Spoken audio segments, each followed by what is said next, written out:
Welcome, fellow travelers. I'm Snekkers. I'm joining Chibi and Vertek at Golden Feather. Come on in, grab a seat, and let's share tales of adventure.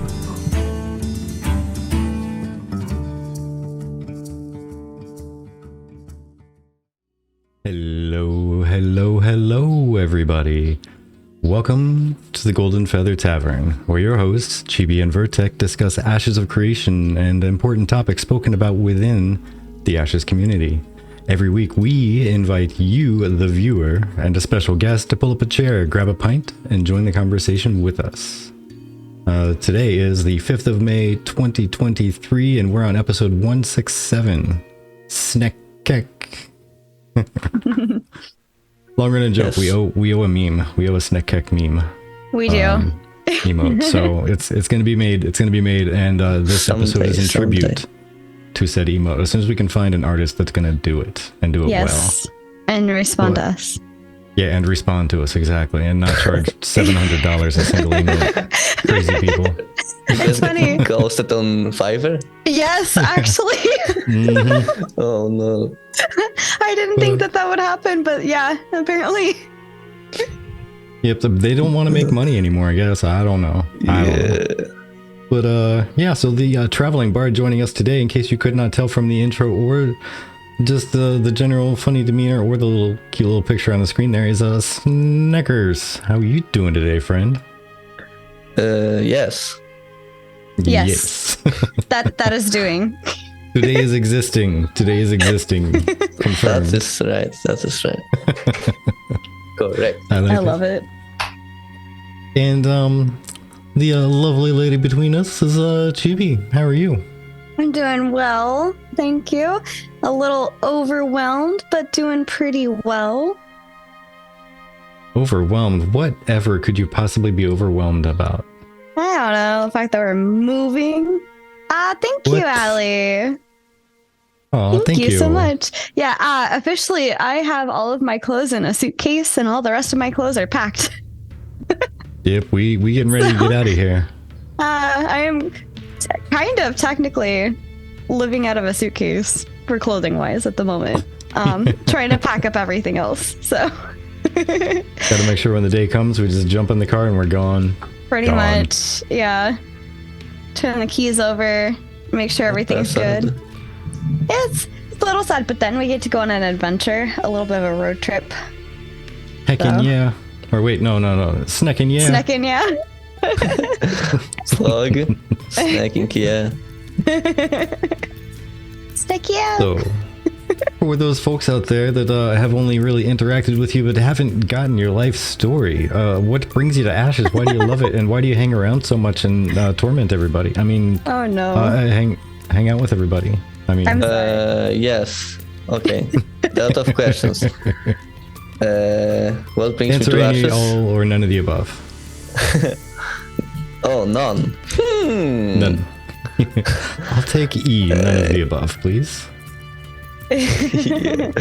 Well, I don't know. I was playing Tavern, and I had a friend that was playing with me, and back in the day I didn't have a job, so he invited me to Ashes. He gave me his referral, and he said that he bought an beta access for him, obviously not for me. Mm-hmm. But yeah, I didn't sleep the whole night watching videos of Asmongold doing interview with Steven and stuff. It was like in the right after Alpha 1, I think. Nice. And I kind of got giga hyped about the game. Yeah. And I stayed ever since. So yeah. Very nice. It makes sense. I think a lot of us got super excited. But I wanted to know, because I first saw you on Jalan's channel. So which kind of content creators are you kind of more drawn towards? Well, like what types of content? That's a really good question. Okay, I'm actually grasping all the Ashes content, but in streams, I don't know. I'm basically watching mainly Jahun. No, not many above that. Like, That's good. okay, I'm staying there because you are streaming usually after him. Yeah. But yeah, Okay. I mean, when you Just switch some- timers, I'll probably still stay because I already am here. But usually, I just I was browsing through Discord and I saw this weird guy with nickname Jolan, and I Yeah. didn't know who the guy is. And then I saw on the community media channel his stream, the link. So I decided I will hop in. I decided I will hop in, and I stayed somehow. Then wasted $4,000 on him. Yeah. Nice. Jay's a cool cat. Yeah. I don't know. But let's be I mean, honest. If you're yeah, gonna hang he's around that often, because he streams a lot, so if you hang around that much and get exposed to that much ashes, you really don't need to look for much else to watch. cool. Yeah. Also, like, he's the most informative about that. Oh my gosh, yeah. Like the hands down.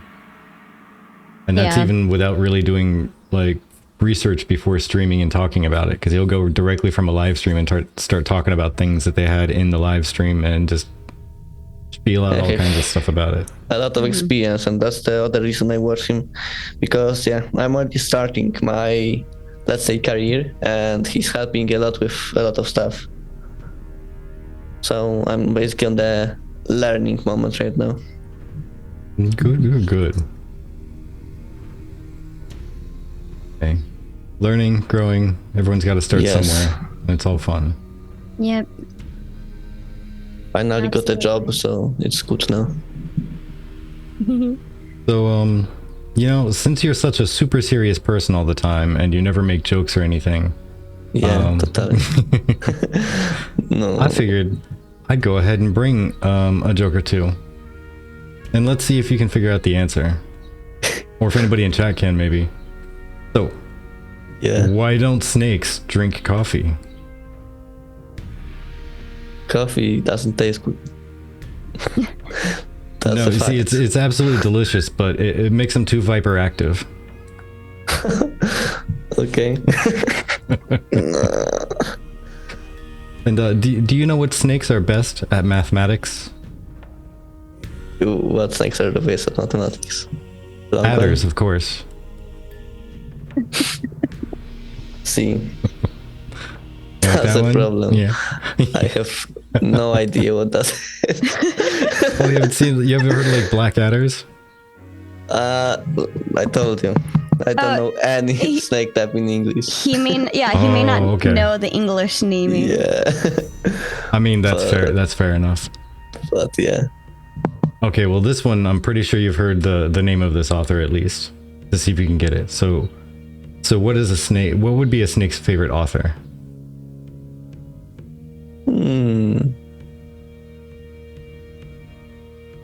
Fuck. That's an incorrect answer. I'm sorry. Yeah, no, was is wrong. close. So what's the William answer? Snakespeare. Okay. I mean, makes sense. Makes sense. Oh, I love stupid jokes. He also had snakes in his stuff, I think, if I reckon correctly. But I trying to remember. I don't have the example, so I have to Google it. What's a snake's favorite dance?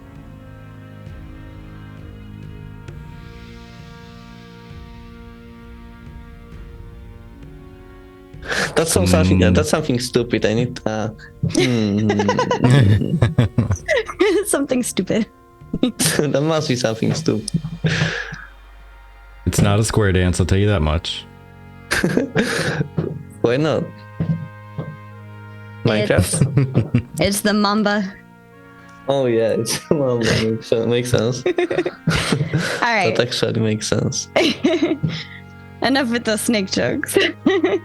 Fun. What were your thoughts on the mage showcase? So I think my opinion here won't be different that much from everyone else. So it was the best showcase so far. I agree. Yeah. That's like, but I think everything here was like on the good track. It requires obviously some polish. Yeah. Like the ice shards getting blown by the wind. That's not really how nature works. And I think there are problems with spells blending with environment, but overall gameplay seems more or less okay. Obviously ignoring all the balancing stuff, so time to kill and all that stuff will be balanced later, hopefully. Yeah, fingers Yeah. crossed. And I wonder if, like, when you say blown by the wind, are you talking about like the frosty, windy effect that's kind of around them when it's like the ice stuff is falling from the sky?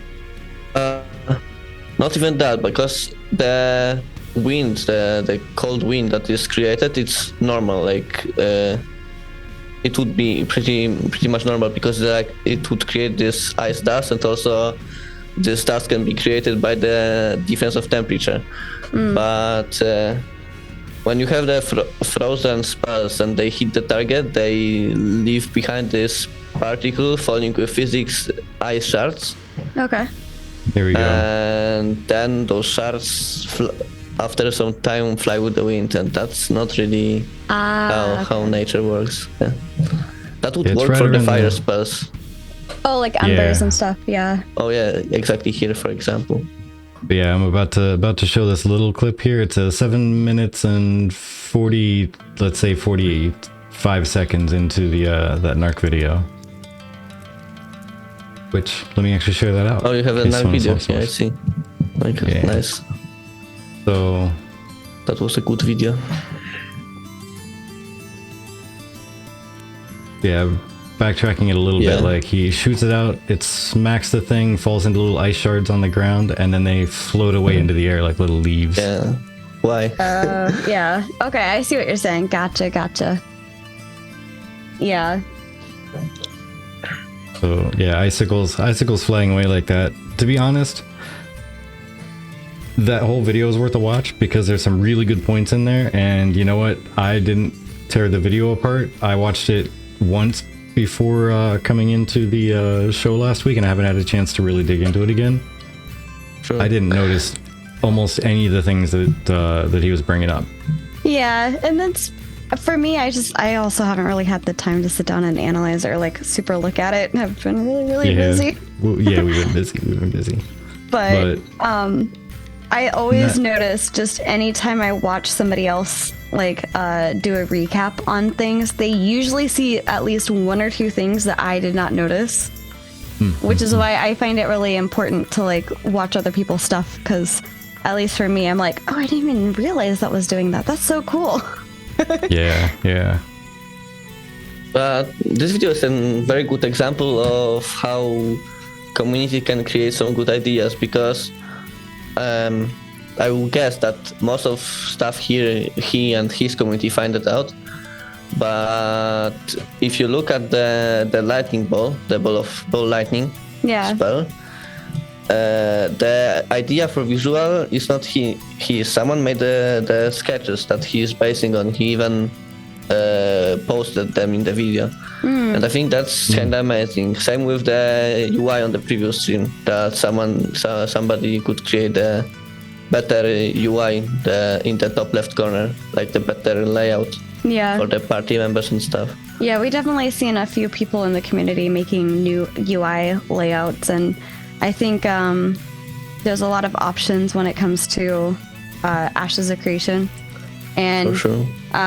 You specifically brought up a video highlighting the nature effects / natural effects of okay, it must be he must be Yeah. talking about Black Desert Online for some reason. I was like, Yeah, what just yeah. happened? I didn't know which video you were watching. Okay. Yeah, he's just saying that it's basically that what makes combat in Black Desert so fun to watch is basically those effects all around it, Yeah. not action combat. And before I got distracted by the video randomly changing, I was trying to get at like when he is casting the normal lightning attack, it looks pretty natural for the environment, but then you brought up this video where he brought up the point of that lightning ball just doesn't quite match Yes. the environment well. And I actually wanted to get into that. So what are your thoughts? Since you brought it up, I'll let you kind of introduce it and your thoughts behind that.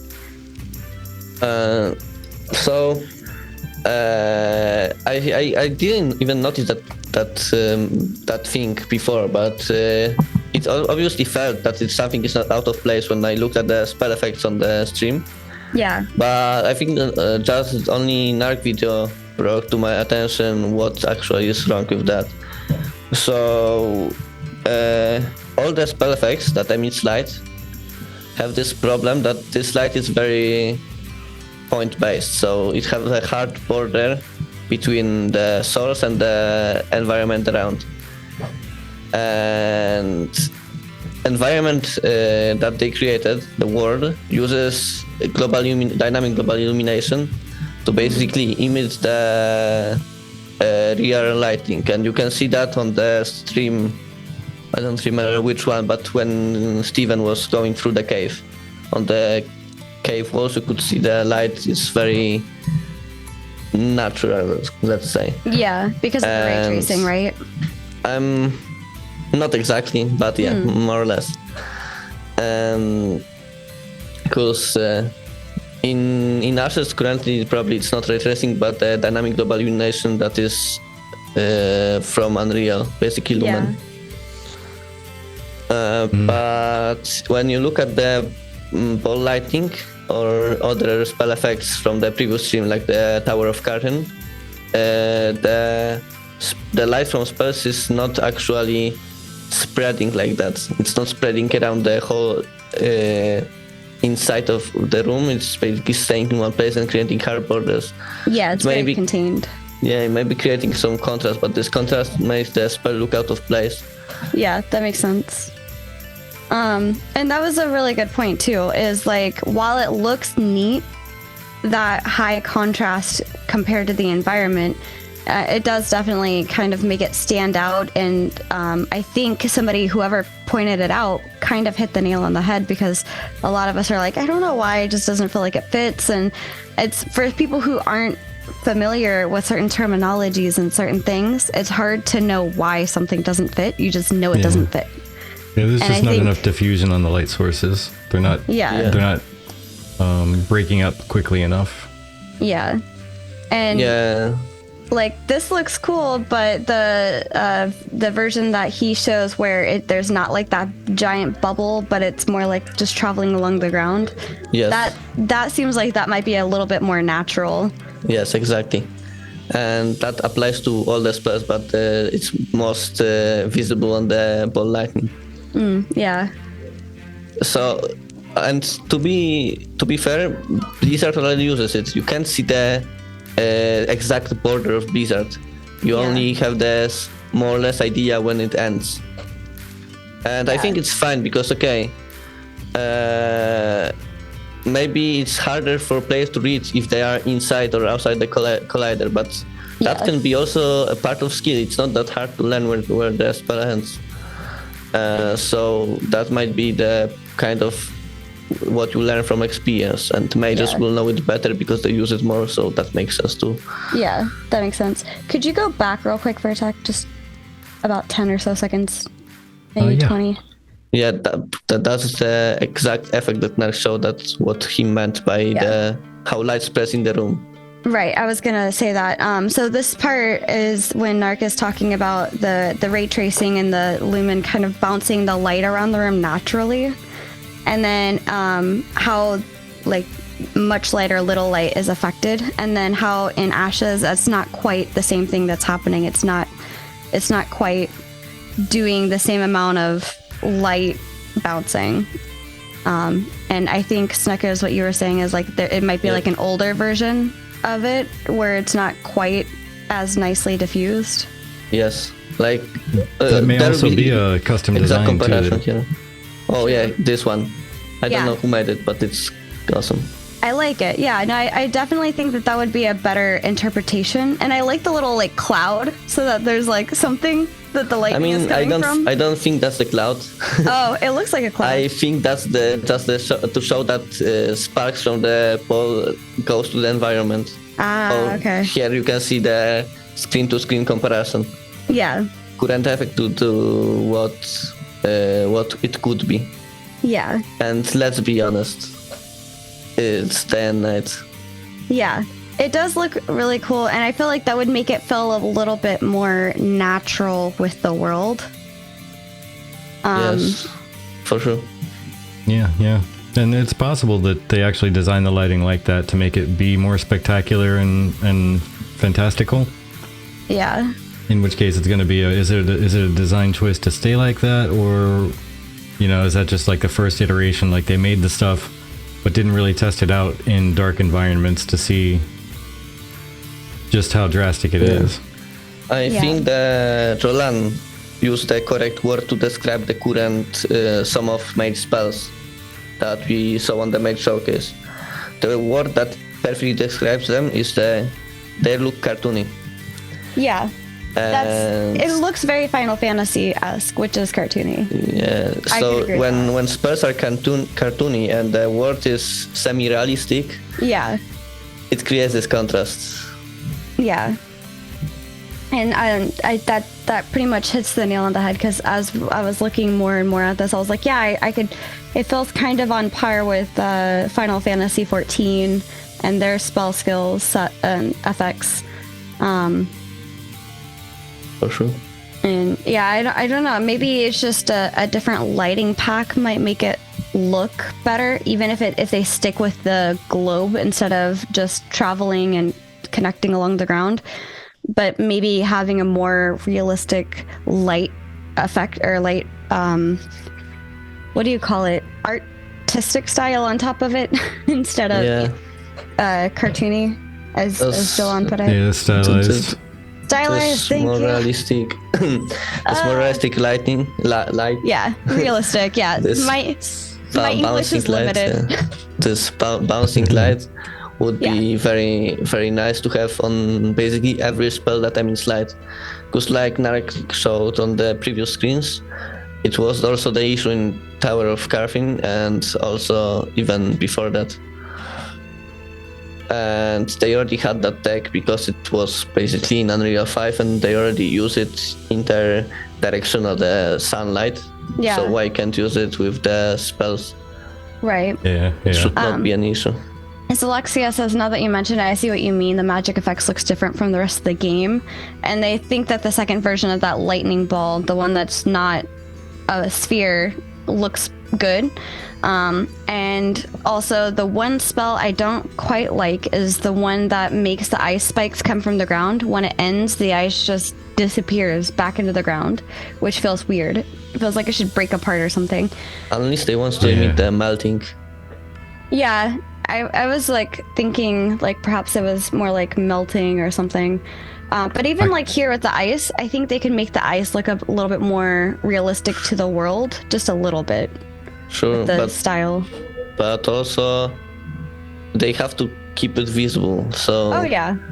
So I don't know. The Blizzard looks pretty good. Not gonna lie. Yeah. So I'm not sure about that one. It's just more of a not current thing, but more of a finalizing retexture. I don't know what the. Sure. I think with the Cone of Cold one, I can kind of agree on that. I think if the little ice spikes that come up, if they're supposed to explode like proximity mines when somebody comes close, it would be neat if at the end of it they literally burst open. Yeah, just because then it kind of gives you an idea as somebody going against that. I mean, granted, yes, we are currently watching this in development and we've seen this, but I'm going to pretend that we're a brand new person who's never seen any of the development stuff walking into Ashes for the first time. That kind of gives you a hint, a visual cue of what that could potentially do if you walked into it. Yeah. Also, I think there is some opportunity to work on the visual appearance of those spikes, because when he throws this cone of cold, those spikes might be looking a little bit out of place, but that's my opinion. Yeah. They don't look bad, but... Yeah, I see what you're saying now. Like, they kind of just disappear really quickly. Yeah. But they look, I think, a little bit cartoony. Yeah, I think it would be cool to see... like as Alexia said, like they kind of burst and disappear when they burst. I think that might be a little bit better of a disappearing animation for those. But this part right here, the second part of that, is that a continual, like, will you take frost damage running over that part, do you think? I don't remember. I don't think you will. Okay. Yeah, it didn't sound like it was continual for that. It was just each of those spikes would end up shattering and damaging you if you came near it. Because that's the only thing I can think of as to why to keep that template there after the ice shards themselves disappear, is that there's some sort of dot effect that stands there for that area. Dot AoE, I guess you could call it. But if right after this part where they disappear, then why is the ice still on the ground if like it's not going to do anything to you? That's just my personal critique, because like otherwise you're just, it looks cool, don't get me wrong, but it's like, why are you templating it out if it's not a bad thing? I think there should be an extra talent in the mage tree, like Cold Snap or something, where while that stuff is still on the ground, it has a chance to resurge an ice spike through it for like half the damage. There possibly could be something like that, which is probably why it doesn't just disappear. Like that could very well be a talent that they have and we just don't know yet.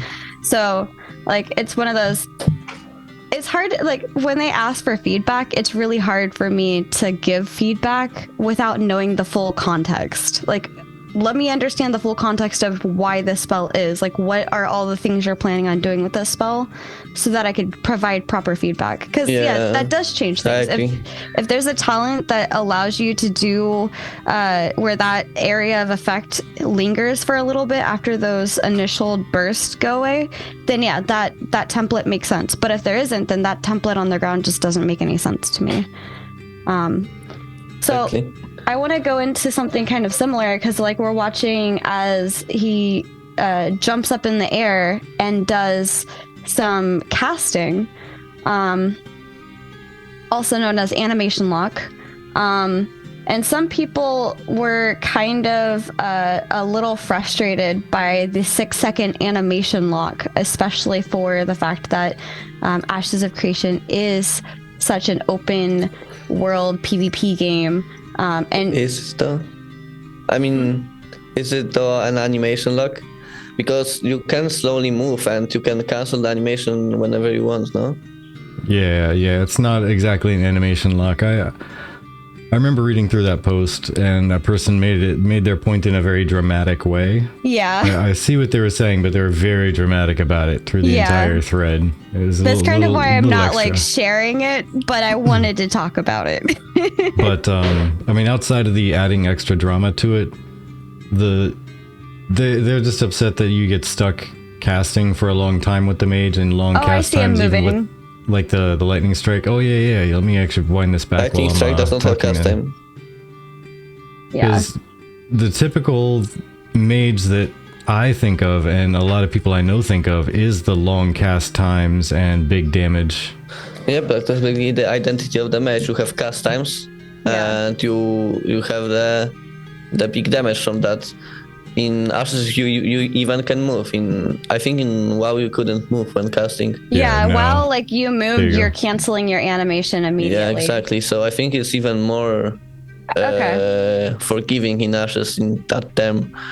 But you also have some spells like Lightning Strike, like you said. Mm-hmm. Lightning Strike looks on the showcase like it has cast time, but it's not cast time, it's charging. So you can cast it as fast as you want, but longer you hold it, the more damage you will deal. That makes something sense. Like basic attack, something like basic attack from the longbow. I wonder if you can move while you're charging up. I would think so. Okay.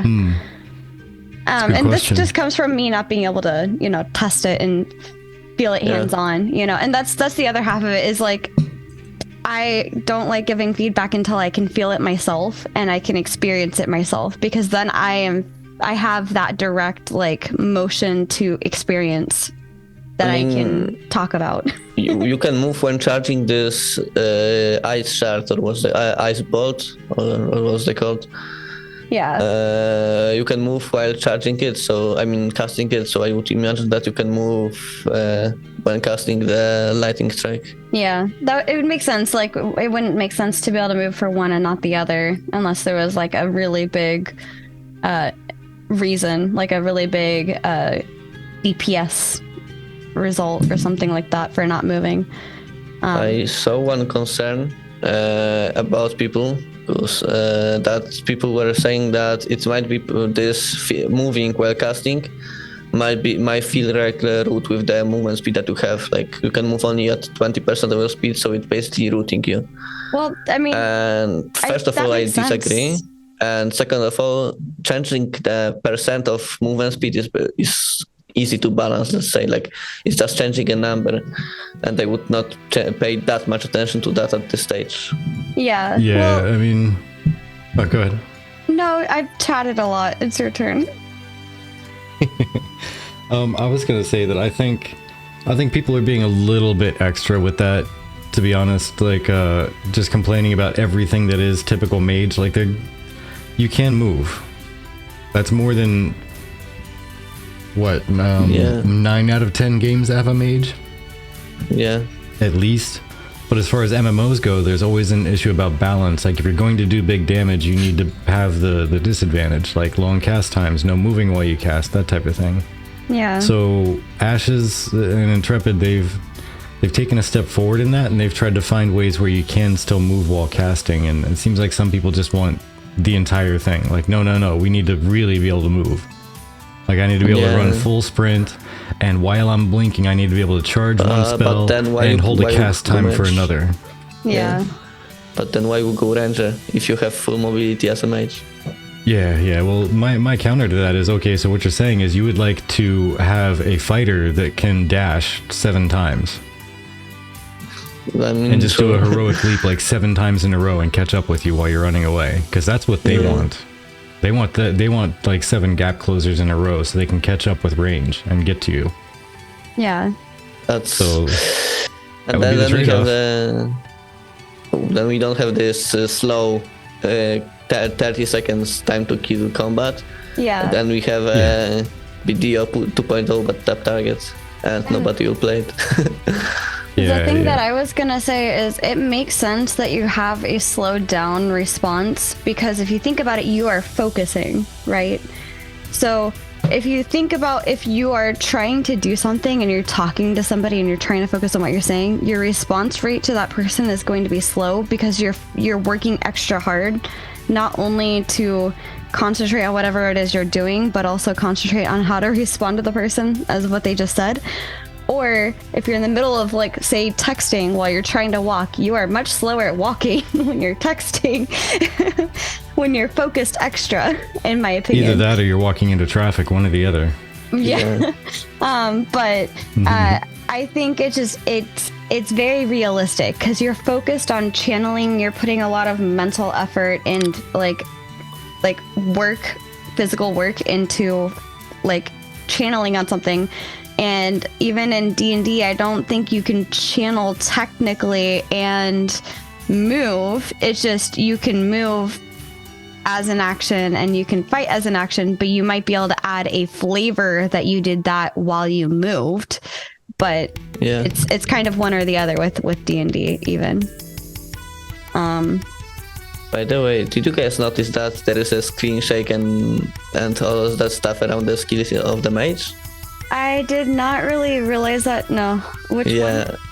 Like almost every spell has some kind of camera shake or chance of FOV, or even greatsword basic attacks have some kind of shake.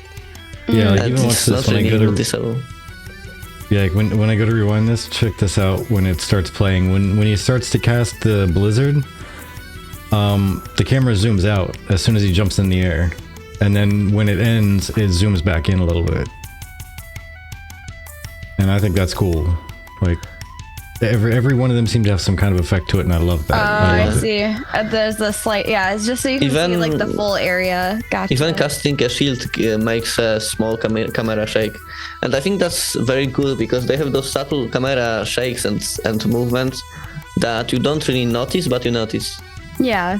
And I think that's a good thing, right? Yes, we were for sure. talking before about UI and how a lot of people are like, I don't think UI is all that important. And I was like, the fact that you don't think UI is important shows how good UI can be for you. Like, it shouldn't be the center focus. It should be helpful. You should be able to like Yes. figure where things are, but it should be almost like undetectable in a way. Like you don't even realize you're looking at UI at the Yeah, end for of the sure. day. Yeah. I think yeah. UI is not that bad in Ashes. I No, I don't mean, think so at obviously all. it needs some work too, but it's not that bad. Only the nameplates has to be better, but other than that, it's good. I Yeah, think. no, I agree. Also, for example, shield needs to get an indicator how much shield you have. But Oh yeah. I guess I'm pretty sure they know that. Mm. And I don't know if you guys wanted to touch that, but with this golem fight, when we were talking on the Jordan stream about that, this golem fight really showed that they have a lot of work with the AI, because the AI in Ashes for now is not very good. The AI. Oh, Yeah. for the enemies, Yeah. I mean, The For me, pathing that's is really low on the totem pole for things to worry about at the moment. I mean, you can say that, I know, but I mean, to a degree, yes. But you have to remember that a lot of class design will also be dependent to a degree. I mean, sure, but they will have to really redesign monsters. So- If they design a monster and it doesn't work like they want, and then they design a class, I mean archetype, and they spirit the fight against this monster, and they it seems okay, and then it appears that they fix the AI and now it's not okay. It can create problems. I mean, sure, they can fix AI later, but later means when? I mean, I think it should be something that they focus after they get the base class fighting done, because once you get all of the skills that you're trying to implement, at least at the beginning of the game, like not even like later stuff, but at least in the beginning of the game, once you get that solidified, then you can go back and worry about the AI. Then you can go back and worry about like what things, because all you have to do is pull from like it. I'm gonna make this sound so simplistic, I realize this, but if it's anything like my web development stuff, it can be just that simple. It really can be, because you can scale the mobs to have a different type of hit rate than the players, but use the same types of mechanics as the players. And so I think it's important, for one, they have something to attack so they can test like, okay, how much damage is this doing? Is this doing the right kind of damage? And just have a kind of dummy in the world that they can fight against.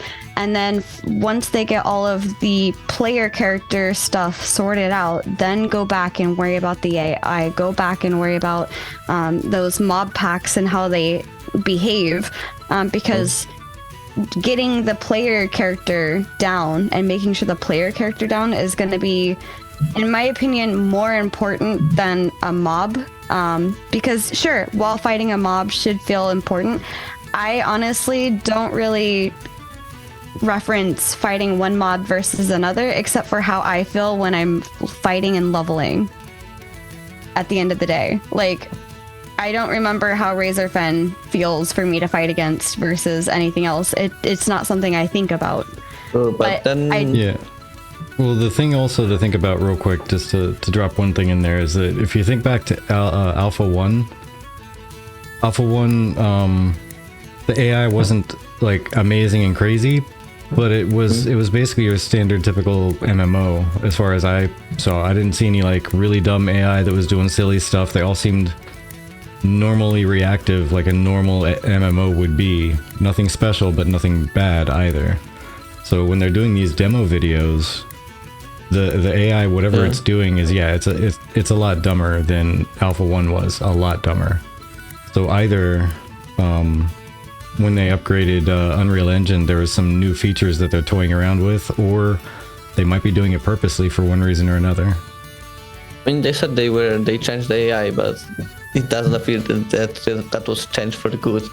But yeah, for sure they will work on that. I don't think they will leave it at the stage, especially that when we saw Steven pulling the mobs around, it was hard to even say where the mobs are pathing, if they reset already and stuff, because the pathfinding was kind of scuffed there. Yeah, I think it's just one of those things like that seems kind of like a fine-tuning / cleanup thing, which I think they should have done before they go into beta. But if they're not going to have all of the, like, this is just my personal opinion, if they're not going to have all of the base classes ready at the beginning of Alpha 2, I'm not expecting the AI to be done at the beginning of Alpha 2 either. I think all of the fine-tuning will happen during Alpha 2 or post Alpha 2, pre-Beta 1. And by Beta 1, I do expect that all of that stuff is cleaned up and ready to go for the most part. So. Post Alpha 2? Yeah, that's what I said. Post Alpha 2, pre-Beta 1, somewhere in there. Aren't Alpha 2 persistent until launch? Yeah, they're gonna keep it. Server, Yes. But the server will become Beta 1 and then become Beta 2. Actually, I don't think so. From what I know, the Alpha 2 and Beta 1, Beta 2 will be running at the same time. Like it will be a different server. Yeah, I'd be curious about how that's going to go. Alpha 2 server and at launch will transfer into the test server for updates. Yeah, I'm curious to see exactly how that runs.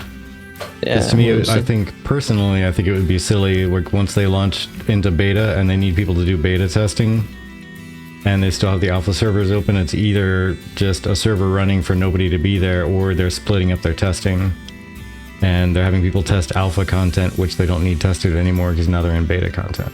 Depends actually, because when you have let's imagine the scenario, we have a start of beta 1 and then you still have features like this, you still have something to test, obviously, and then you have beta 1 where people start from level 1 and the whole purpose of those testing is bug fixes and some minor polishes and maybe minor balance. And you have people with full level on Alpha 2 servers that can test high level content. You know, I am starting to agree with you a little bit. Yeah, because I'm looking at the wiki and there's a couple of conflicting things that kind of lead me to think that there would be different servers. The first one, it says persistent alpha. Alpha 2 is known as the persistent alpha. Persistent means that the Alpha 2 servers will be kept up all day and all night until launch. And then later on it says beta 1 and beta 2 will likely not be persistent, which for them to not be persistent, but also for Alpha 2 servers to be persistent implies that there's two separate servers. Yep. Yeah. But I did know that eventually the Alpha 2 will become the public test realm. I knew that part, but I kind of assumed it was going to mesh into one right after the other. But that was a very good point, and I'm glad that you brought that up, and I'm glad I looked into it. By the way, if you are new and you're looking for information to verify, I'd highly recommend the ashesofcreation.wiki that Lex keeps up. You're new? 101. Oh, are you? Are you new, Ashes in Air? I highly recommend that because they do a very good job at fact checking and making sure that, you know, they relate all of their sources. But yes, Snekkers wonderfully threw out there. There is also Jalon's Ashes 101, where he does also have information that you could look through. But I find myself quick searching through the wiki first. But in terms of getting in-depth understanding and knowledge and stuff, yeah, definitely check out those two. Those are probably the two things that I would suggest the most when it comes to information and understanding. Yeah, I just realized that I didn't do the underscore. Here. There you go. I did now, but it's still not linking to you automatically from the bot, the jerk. Yeah, I don't know why. Yeah, but it's mentioning me, so I don't know. Let's see. Also, I think But, we have some of these Yeah, I just things. like I kind of knew that stuff was going to be persistent. I'm just really curious to see how it's going to impact the testing. No, 'Cause apparently not. That's Like, there are are they some just- problems with that. Are Like they for just going to example, be Alpha rolling the 2. same update into both servers? Oh And no, just sorry. one is for Yeah, I That think no, so. apparently not for you. I'm trying to do a certain command, and apparently we either don't have those active or those are not the right commands. Well, I think there will be the same patch. But also, Alpha 2 is supposed to have no wipes and no resets For and Alpha 2? stuff. Yes, Oh, there definitely will be wipes and resets. from what we know, no. I'm pretty sure there will be. I'm pretty sure it's said by Intrepid that there won't. I hope they will. He said that they're going to try their best to make it be persistent, but there might be occasion where wipes or resets might need to happen. Yeah, Yeah. there will be Because you never character know. and testing wipes. Yeah. There will be That would be downtime for good. patches. There will be character and testing wipes. That would be But it's nice. just the server itself is going to be persistent and always Yep. up and running when possible. Okay, Yeah, so because the- wipes are crucial. Yeah, specific phrasing from Intrepid or from Steven says the ultimate goal for Alpha 2 is to be persistent and the PTS. But before we get that far, there's going to be some wipes, I would expect. Servers may be wiped between individual tests for Alpha 2. Okay. So yeah, it's safe to assume there will likely be wipes. But after like they get done testing stuff, then yeah. Hey, Yeah. Woodchip. Not, Yeah, but exactly, Ash is here. From the other hand, wipes and a long period of testing equals a very not good thing called alpha burnout, which Why? might be a problem because players will play one thing over and over again. No. Because the Possibly. During Alpha 1, though, he boosted a lot of people up to a certain level to let them try different content. Sure, but So- then you kind of skip the data and testing is worse in Yeah. quality. But as Nair said, Alpha burnout is always a risk. Like, when... Yep, obviously. when I'm not advocating against the wipes. I'm just saying. No, I get what you're saying, but like this is the big difference. Like this is the big thing that I think a lot of people are trying to get across to the people that are trying to get into test. Like a lot of people see, ooh, I get to play the game early. They don't Yeah. see what the reality of testing a video game is. Like Vertec and I have tested multiple video games between the two of us, and it is very much do the same thing over and over and over. And there might be a little bit of playing the game, but there's a lot of constantly looking at like bugs and things that are going wrong, or they want Yeah. you to test a very specific thing, and then a while later they'll come back to you and ask you to test that again. So like I think people are just, especially when you're paying to test it, in this case you're technically paying to test it, that burnout that's, is very real because you're not getting paid to do that at that point. You're paying to do that. And so you have to really want to do that to feel okay So, with that burnout, I think, is what I'm People trying to will get at. grind the game 18 hours a day every day just to get wiped and do it again and again and again. Yeah. Imagine what they will do to them. And a lot of people say, "Nah, I'm immune to burnouts," and then they are not.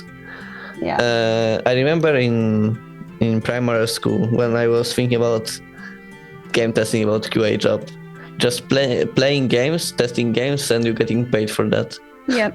It's not even close. Yeah. Yeah, because like with a lot of the testing that I've done, and Vertec, I mean, feel free to speak to your experience, but like if Ashes of Creation was in the state the game that I play tested was in, I think we would have had a lot more like negative feedback from a lot of the community. But because Ashes of Creation is in a much more refined state, like this is very refined compared to the games that I tested. Like it looks good, it functions well. There's no placeholder thing except for maybe text. So Yeah, Ashes have a lot of people that don't understand. I mean, not only Ashes, the gaming has a lot of people that don't understand that it's just alpha, and some stuff will be in the alpha quality. yeah. People think that we'll get a game at the alpha 2 release, so they will just play the game, and yeah, they will be very disappointed. Yeah, I think that's Yeah. the biggest problem about it though is that a lot of people are talking about testing as, you know, getting to play the game. Yeah. Yep. And almost strictly by that term, like it's one thing if you're like, hey, as long as I get to play the thing, that's cool. But then you also talk about doing actual testing and reporting of bugs and literal bug hunting. Yeah. Then that's one thing versus the those who just, you know, why would you pay to play, you know, test a game, or Yep. why would you look forward to playing a game, but you're not really playing, you're testing and that's it. And It's a thing. the most gamers have this mentality of playing, not testing the game, and for them it will be a problem on the release, because for them real release will be start of alpha 2, and you have to pay a lot of money to start playing the game. Yeah. And then release is just a fresh start, not really a release of the game. Yeah. Like it is a play test, so you literally have to play the game to test it, but you shouldn't be too excited about the playing part because you're going to get disappointed. Yeah. Yes. Douglas says bragging rights of when you joined, question mark, Yeah. as far as like, why would you? Yeah. Mhm, I thought that was funny. Cause yeah, at the end of the day, like, you don't need to pay for this game right now. The things that you are paying for, depending on your package, are like, you could literally just follow this game and not pay a single dollar until the game comes out. That's what I mean. But you could buy a package if you're that invested that would either have cosmetics and some game time, or some beta 1 or 2 access or alpha 2 access, and so it's kind of like there is no obligation to put money into Ashes of Creation unless you really want to at this moment, right? Like, there's no game time to buy except for maybe, I think, through like a pack or something.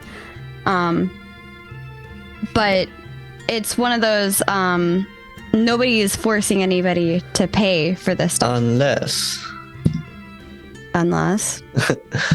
Somebody is forced. You know, you never know. Maybe somebody is forcing somebody. But that would be unlucky. Snekkers. Thank you. What If people in the don't listen world? to Alpha 2 disclaimers, then they only have themselves to blame and it will happen. Yeah, and that's kind of what I'm getting at. Cheers! Snekkers, thank you. Thank you, Snekkers. Yes. Cheers. You don't have to do that. You're our guest. Oh, you opened a new tab. Whoops. Wrong place for a Wrong new tab. window. Yeah. Fun fact: F1 on Chrome at least opens a support Google tab if you don't remap it. Yeah, I That's gotta funny. change the hotkey for that. Yeah. F1 is just not a good one. I don't know. Hotkeys on browser are annoying. Yeah. When yeah. I'm watching YouTube and I want to fast press arrow to the left to move 10 seconds back, and Yeah. I'm accidentally pressing control and the arrow back, it Yeah. moves me a whole card back, and then it resets video to the start. I have the problem of, because I have the Naga mouse, I'll hit a number on my Naga mouse and it'll randomly adjust the video to something that correlates with the number. Yeah, so annoying. I'm like, oh, so that's not what I meant to do. So I just kind of watch YouTube without touching my mouse at all. But yeah, no, I think it's just one of those things where, like, for me, it was very worth getting access to PI and stuff like that, because all of the things that You I have could PI? test. Yes.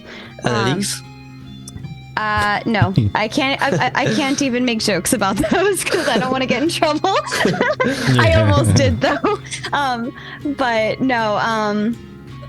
The only leaks I have are the kind that I put in my soup. Boom. But League soup. yeah, but I was trying to say is I found that worth it because I do like testing games, and I feel like if I can give valid input and important feedback, I would like to. And the only way I feel comfortable doing that is by physically testing and playing the game. And perhaps maybe something I say might spark conversation, or as we see from multiple people that, you know, are just watching, not even actually playing. They're able to say something that will spark conversation, things on like the UI differential, or things on like the skills illumination differentials, you know, things like that. And it's really cool to me that people can give that feedback without playing, but I physically need to play to give better feedback, because I need to be immersed into the gameplay myself instead of watching somebody else play. But I wanted to say something about that, but I forgot. Yeah, I like being Sovereign. able to talk about stuff and give some kind of input, even if I'm not in the game, just because if they're asking for it at any point, I'm going to remark on it, on exactly what I see right there, and say, hey, this is me not playing it, so I don't know if it's going to feel different in there, but from watching it, I would think. that's a good point, because like that's the only thing that hinders me from ever responding, is like I feel like my opinion will completely change if I were in the game and feeling it versus just watching it. But maybe not for good. Yeah. You get amazed by the words and you will forgot about the feedback. Yeah. That may or may not have happened a couple times to me before. Gee, I don't know. I was just randomly working on something, and then I was demanded to come over so I could listen to the sound of the ocean before we saw it. Who would do such a thing? You? Multiple times? Oh, yeah. Well, for example, I wanted to tell that I got a Voyager Plus. So I got a bunch of skins, and I like those skins. Then I saw another good skin, so I also bought the skins. Yeah. And then I saw another good skins, and I thought to myself, aren't the in-game skins supposed to be on par or better on the legendary level? They should be better. I mean, in terms of fidelity, like what makes legendary item look legendary, and those effects should not be apparent in the cash shop skins. That means I don't have to spend money on random skins to the game that doesn't exist. I can just wait and grind the boss and get the skins anyways. So yeah. Yeah. I think it's kind of cool that there's skins, but I've definitely pulled, I mean, I never was super like pro a bunch of skins to begin with. But I've definitely pulled back from buying so many compared to before. Now I'm like a very choosy with what skins, if any, that I get each month. Yeah, same. I know I started off buying every one that I thought I might like because I was expecting it to only be a couple years out. Yeah. And then after it was apparent it wasn't just a couple years out, it was going to take a little bit longer. That's when I started slowing down. Slowing down. Yeah. Because like I don't. Honestly, I think that the skins look cool, but at the end of the day, I actually do value earning skins in game more than buying them outside of the game. For sure. Just because there's just memories that are attached to that. You know, you go through the effort to get it, and it just means more. Plus, I don't know, I'm starting to become more social again, now that things are kind of coming back to normal around me, and I kind of want to spend my money on other things now. See me, I will buy the cosmetics when I get home from work on Monday, and I will definitely have memories attached to them. Memories of the hours before lunch that it took me to work to get those skins. And how grueling of an effort it was. I just want to buy more cosplays. I want IRL skins. But yeah, hey, since Soulfriend, but if you want IRL skins, if we take the word skin, you would have to skin someone to get Oh a no skin. no no no no no no no no no no no. That's how skin works. Sorry. No. Gosh, Chibi. No, stop it, you guys. Oh lordy. We're not bringing goth chibi into this. I don't even have a goth chibi look. See, that's the problem. You should have to fix this. You know what they should have? Bioluminescent branchlers. Oh my gosh, I could imagine a cybergoth cheap. By the way, we talked about mage, and there is a topic that we kinda didn't touch about is this curving spells around the line of sight. That was really cool. Just how everyone every one of the spells in their own way kind of worked with the terrain. Yeah, no, I really liked that. Oh my gosh, glitter. A lot of people are concerned that it will be broken, but I'm not sure. We only saw one spell doing it from 11 spells that were shown. So Well, we if have only at least, one were doing it, so I we don't have at think least that three. will be a big deal. There were at least What do you three, because there's the chain lightning that's curving around things, right? It's curving Yes. around that wall there. It's curving down the stairs and across the Yeah. ground, and it was curving around the rock upstairs. Yeah. There was also the ball lightning that when it went down the stairs, it didn't just kind of glide because whatever, it's going down. It actually had a jitter and a bump for every single stair it went down.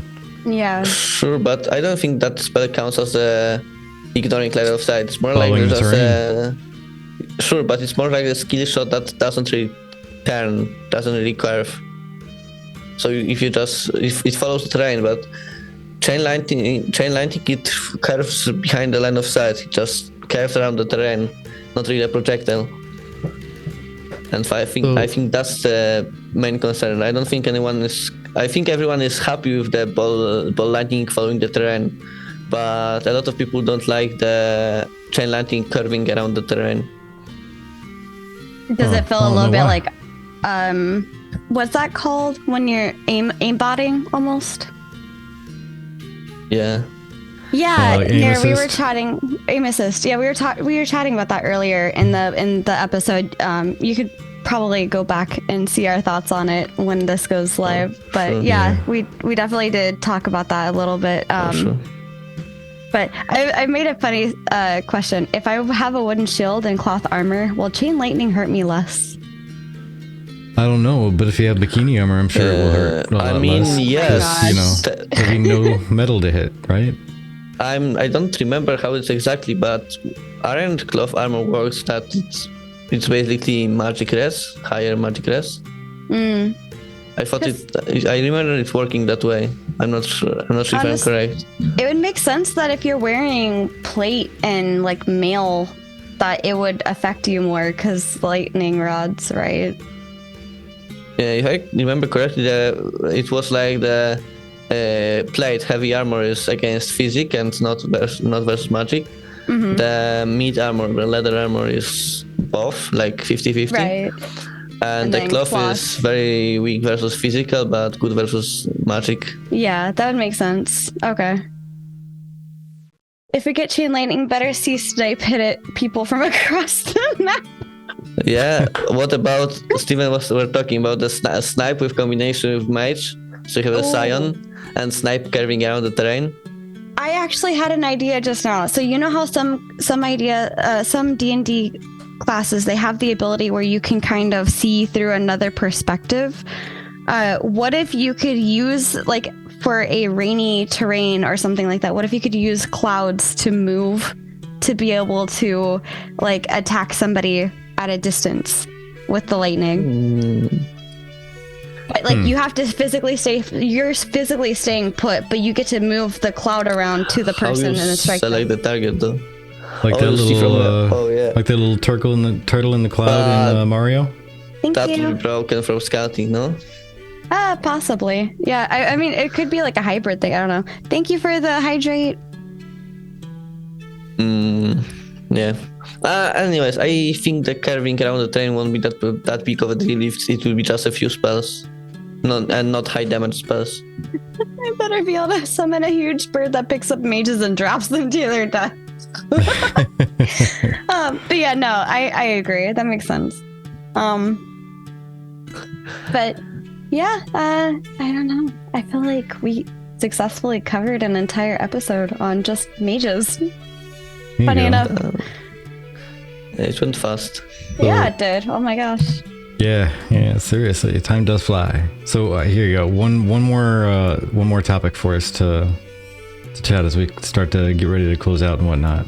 It is got almost it. that time. Champion of the Hill. Join. Somebody, oh man, championing. I'm winning this one. I got a plunger. I have a sandal. You do. I didn't even see what I get. What did I get? Oh, I didn't get anything. I didn't do it yet. Wait, did I lose already? No, not yet. Oh yeah, it didn't start yet. Makes Yeah, sense. no, this is just everybody getting in. Yeah. You got a plunger. I got a plunger. That's funny. That's broken. Yeah. So since we're talking theoretical stuff, Yes. what do you think about characters having ultimate moves? Like something that has like a 30-minute cooldown or 30-second that a cast plan? times, minute-long like cast that. times, something like that, but it has incredible power behind it.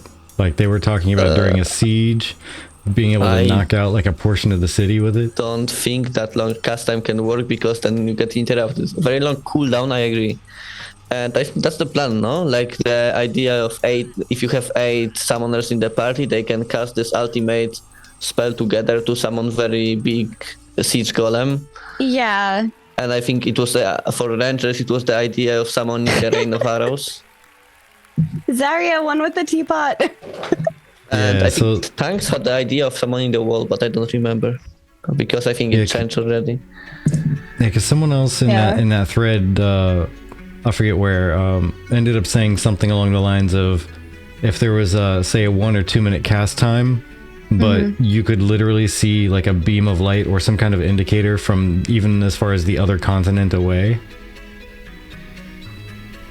Yeah. and you didn't really have any defense unless you had other people with you to protect you. You were literally defenseless Yeah. and couldn't even spell cancel and run away. What Like you about were stuck in it. interrupts? Yeah, and you were able to be interrupted and all, and basically that's your weakness. If nobody's paying attention and gets to you within that minute or 2 cast time, then your spell gets interrupted. Yeah, I think if you try to cast it in any useful situation, you will just get interrupted and killed. Well, how about in a castle siege? Strategically set yourself up, and you have a team defending yourself, and you're about ready to blast a hole in the wall in the next minute if they don't stop you. But can then just drop the interrupt from the range, like mage throwing a meteor at you that will just knock you up into the air and interrupt your spell. In theory. They can even sacrifice 1 death for that in siege. In But theory, you but can't that's if really they can stop get the there. guy. Or even Roach can sneak on the stealth just to interrupt you. Yeah, get the little rogue sneaking around. Stealthing up behind you. Yeah, I think this spell would be super hard to balance because it would be super easy to interrupt. So the payback would be if you don't interrupt it, it basically one-shots everything, and that would be just broken, no? That's a good question. There's a lot of balancing that I think they're gonna have to do. So Yeah, I don't yeah. think that spell will work that well. And you will have to be able to cast it like from 500 miles away to even be able to defend it. Yeah. Okay, They're so saying then... they should let you summon a giant snake that can eat mages. Actually, I thought trying to get a build that it's basically a mage counter, so Nice. you are not that far. Fantastic. Chibi is not typically a mage. Nope, I'm usually a cleric. I honestly can't But- recall you playing a mage in any game No, not that really. I've played but with anyway. I've never really tried playing other classes. I think currently with our guild is the first time that I'm actually like playing with different classes that I don't normally play with. Because I usually go healer. But I don't know, I've been enjoying shaman for classic WoW. That's been interesting. It's been frustrating at the same time because I'm trying to attack an elemental and it's immune to me as an elemental shaman.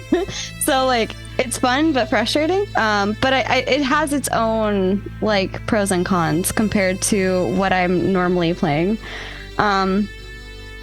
My initial thought, for those of you wondering, is to play Cleric X whatever, and just try all the secondary archetypes of Cleric to see which of those I like the most. But if what I'm looking for isn't ready yet, then yes, I will probably try playing a couple of other classes just to see what they feel like. But my idea was to see what each secondary archetype feels like with the primary healing archetype, and see if I get any preference out of those and why, and kind of be able to have a little bit more of a conversation around that. So. And Vertec, they're wondering about you. What are they wondering about me? Classes for me? Well, in the alpha period, on the alpha server, I'm going to be trying every variety of tank. And I mean tank/X and X/tank.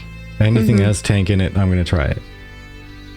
Interspersed in there, just so I can give the tank thing a little bit of a break, I'll be doing at least a flavor or two of Cleric. There's a couple of those that I'm interested in. Not really sure on a finalized list of those. But outside of that, yeah, Bard will be tried. You period. And Pity our looming. What's up? I pity your Looming experiences or ooming experiences? And I think outside of that, I think that might be just about the ones I'm truly interested in. I'll probably give something else a try at some point just to break the mold out of those, like, what, 4 classes there? Yeah. I think, like, it really depends on what we get when we start Alpha 2. But after it's kind of going and rolling and I can try more things, I'm gonna try to take really good notes on that. But Snekkers, everybody's wondering what you're gonna be playing. Yeah, I already said that many times. I will play obviously Ranger and Race Pyre, obviously, but on Alts I will probably try mage with fighter as a secondary, and probably summoner. But yeah, my main will be for sure Ranger, Pyre, and I will ride on the horse. And I will go for animal husbandry. Nice. Or and not plants. And he's gonna be selfish with the animal husbandry, not selling any of them. Nah, I have to sell some. I'll keep the best one though.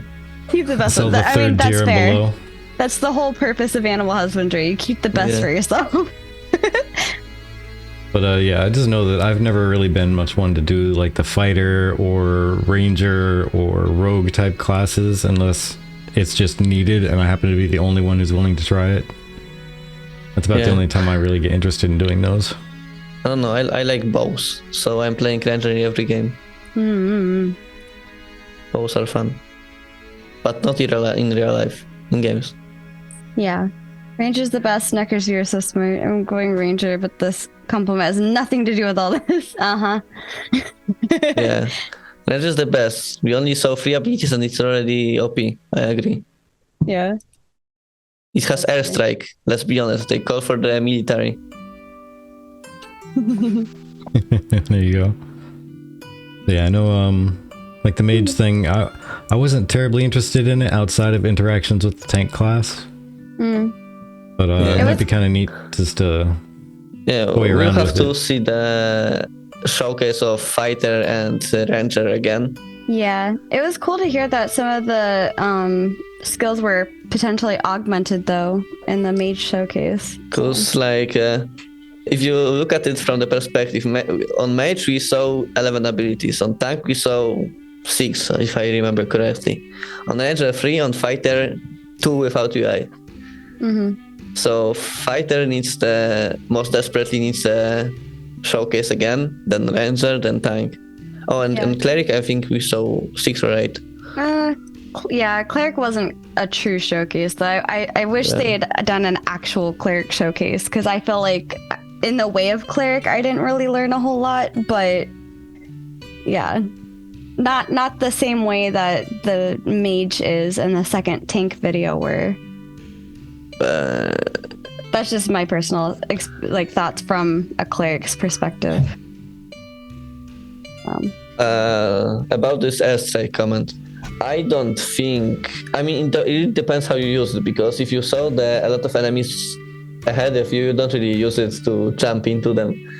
I would imagine it works more that way, that if you see fighter running at you and jumping at you with his charge, you just jump back, so you create a gap, and also he gets rooted by the airstrike.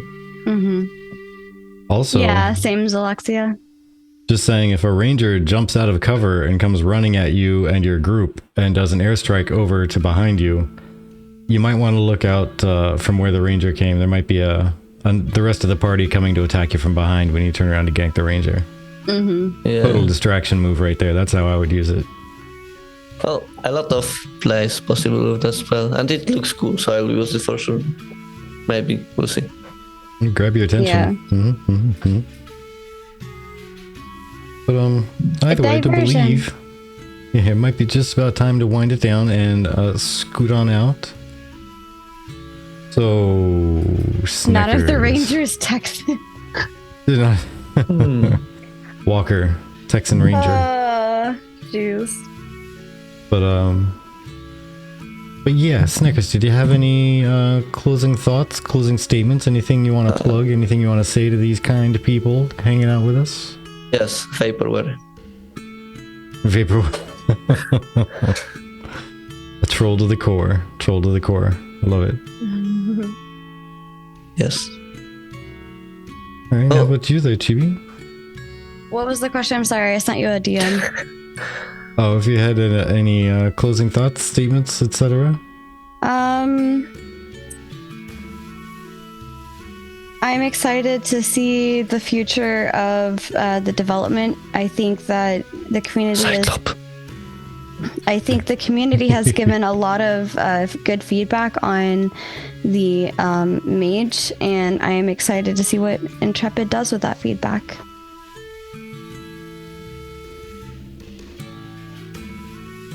More school. Let's see. Sorry. Thank you for the show. You did awesome, Snekkers. Yes, thank you, Snekkers. Snekkers was very shy to give me his intro. It's cringe. Yeah. Let's be honest, it's cringe. I thought that he was trolling me because he named it the sound of cringe, and then I played it and it didn't have any audio, so I thought he was trolling me. And It she turns had out- it muted. No, I didn't have it muted. It turned out for whatever reason that day Discord wasn't actually playing the audio for me. Yeah, she had it muted. No. No. Yeah, it Vertex? was a lot of cringe, and I'm gonna go show all my friends on Tumblr. Yeah, I know. But yeah, you know, I can't remember who the last person we've rated most recently. If it was Tech or Thogly. Most recently, I think we suggested somebody to raid Tech Deck, but I think at this point it doesn't really matter. Asmongold. Those two have been the ones that have been streaming the most, so we've kind of bounced back and forth a lot. So. I'm pretty sure, guys, last time you guys raided Asmongold. Oh yeah, totally. Actually, yeah, we did do that one He time, almost didn't noticed those new 7 people. we? Yeah, exactly. Almost noticed. Yes. Out of the Wait, 7,000 did you already actually watching. raid him? Oh yeah, we did. Oh, I was definitely not. It was not last time then, because I was definitely not here for that. Yeah, it was. I miscount because it was just Vertex. Yeah. Yeah. I was super not here for that. Yeah. It's alright, it was fun though. We snuck in there and nobody blinked. Probably. Yeah. All right. But, Anyway. yeah, let's do Thogly. Thogly does not have as many people. Thogly could use more love today. Okay. But yeah, thank you everybody for joining. Thank you, Snekkers, for coming on, and giving everybody a voice and talking out loud with stuff and being a troll in closer to real life than through the text on the screen. Yeah. Definitely enjoyed it. Thank you everybody for hanging out and chat with us and contributing to the conversation. We love you greatly for that. It's always the greatest support you can give us. Hold that thought before you continue. Okay. Just as a heads up, we are not going to be quite on schedule leading up because we literally have 2 more weeks of streaming before we move. So we're trying to stay on schedule. It's just not going to be perfectly on schedule. Same with our topics. They're not going to be as perfectly curated as I normally am, but that's just because we are so busy with moving and packing. But yeah, I just wanted to throw that out there real quick. Yeah, we basically get just a couple hours of free time every week to do something, and it's usually spent relaxing or trying to play a game. Yeah. Or trying to relax. Yeah. But for now, we give you Thokli. Vaporcast. That's what we are. Snekkers, we're a Vaporcast. Oh, Chris said you are. We're about to raid over to Thogli. It's good people too. Good peoples too. Yep. About an hour late. It's okay. Alrighty, well, until we see you next Later. time, we'll see you then. Okay, bye. Bye.